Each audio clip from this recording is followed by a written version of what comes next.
our Twitter feed said we were going to be on the other side of the street. You're right. I know. I saw that. I pulled up, I saw everything set up. I was like, oh, maybe they ran into Yeah, you we guys were already. followers. Sorry. That's okay. But since he was on the right side of the street, we're going to let him come over. That's fair. Who is it? I don't know. I didn't make it over there. He's a rule follower. Get a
spelling of your first and last name?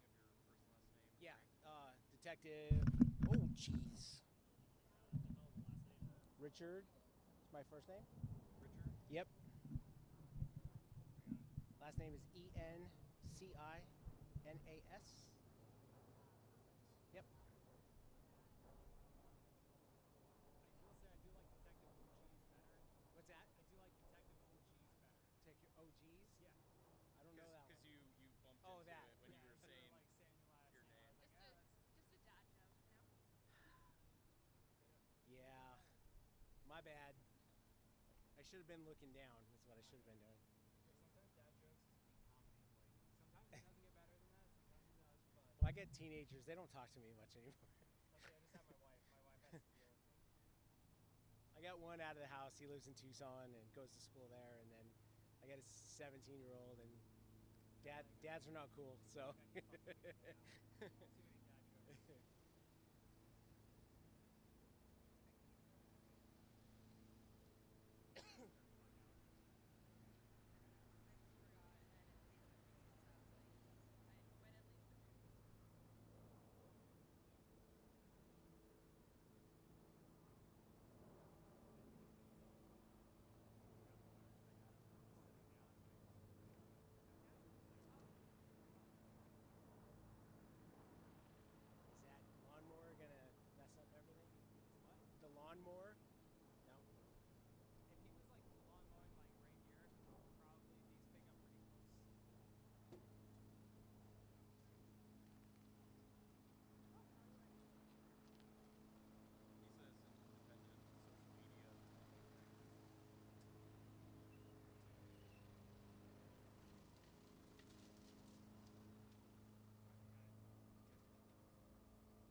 You are right. You're 100% correct. I will not.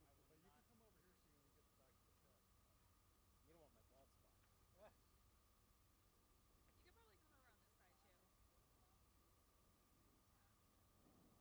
too. All right, which camera am I looking into?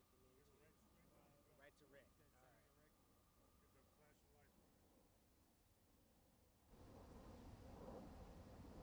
Get them flashing lights on it. Are you ready? All right, is this close enough? Is everyone ready? Yeah. Okay. I'm just gonna, sorry, I'm gonna angle this Yep. a little bit closer. God. Okay, I'm ready when you guys. So tell us about this OIS here. Okay, so this morning, just before 10:30 a.m., officers responded to a caller who, in the area here of Center and Brown, who the caller was stating that there was a woman inside a residence here who was threatening her boyfriend with a knife. Officers responded to the scene, got here within 3 to 4 minutes, I believe, and met the roommate who was the caller, met him outside of the house here. Officers began talking to the roommate, trying to ascertain what was going on inside. He verified that there was a lady inside who was threatening her boyfriend, and her boyfriend couldn't leave the house. So as that is going on, we have officers setting up in front of the house, and we start doing some tactical things and asking the woman to step out of the house with her hands up. As we're doing that for several minutes with no response at all, we then heard somebody inside the house with a male voice screaming and yelling, "I need help, I need help." At that point, our officers made that decision to do an immediate entry. So that's what occurred. The officers approached the house, the front door was open. As they entered the house, got in just inside the threshold, that is when the officer-involved shooting occurred. We were able to rescue the male out of the house at that point, get him out, get him to safety. Once we cleared the rest of the house, we then brought the suspect out onto the front of the house to get immediate medical attention. Our medical and fire personnel responded and pronounced her deceased here at the scene. What I can tell you right now is we are not looking for any other suspects. We feel that this is an isolated incident, and we have one officer that was involved in the shooting who actually fired. What about the boyfriend? Was he transported? What's his injury? No, the boyfriend was not transported. We were able to get him out of the house before he suffered any injuries. Is it too early to ask what his record was with the loan job? Or is it too early? That's some information we will find out. So our investigators are obviously here. Our homicide investigators are here. They are getting search warrants for the house right now. Those are all things that we have to do, all processes we have to follow. They also took all of the officers' body-worn camera videos, and they will go through those as well. So I'm hoping sometime this afternoon, maybe early tomorrow morning, we'll have some of those answers for you. Do we know why she was? Preliminarily, we think one shot at this point, but that's subject to change.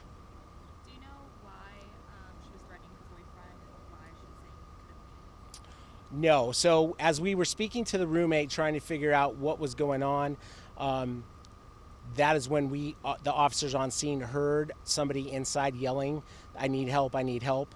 And when such a situation like that arises, the officers have to make a decision. We were treating it as a barricaded suspect until we heard that call for help, and they made the determination that there was exigent circumstance and they needed to get into the house and help that person. They made that call. They went in not knowing what they were going to find or see, and as they stepped through the front of the house, that's when the shooting occurred. Can we get like age, range? Early 20s.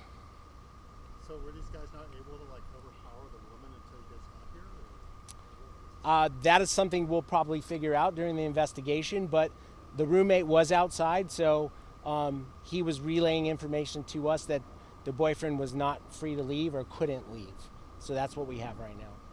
Are you able to describe what kind of knife the woman was armed with? I'm not. I have not seen that. That is something that will come out later, obviously. But again, we want to follow protocol. We want to do it step by step. We want to make sure we do it correctly. So we're in the process right now of getting a search warrant so that we can go into the house and start that stuff. Any hazards known to this house and officers No hazards on the house. We have some preliminary information that the suspect and the victim had only been living here for a few weeks. So you don't know them? Or Mesa Police doesn't know them? Know them? Yeah. Other than we know that they had been living here a couple of weeks based off what we've been told. But you've never seen them before today? The female apparently does have some history with us. So those are things that the officers are researching right now, and that's something we'll be able to tell you soon. So to be clear, the suspect, the victim, and another man lived at that home together. That's the information we have, yes. And no information on whether the woman was still armed with the knife when she was shot. No, I don't have that at this point. We just know that once they stepped through into the house, the shooting occurred. Hopefully we'll have that information very quickly based off the officer's body-worn camera, that the investigators will go through that, and then also during a search warrant. And the victim wasn't hospitalized with any injuries or anything No. like that?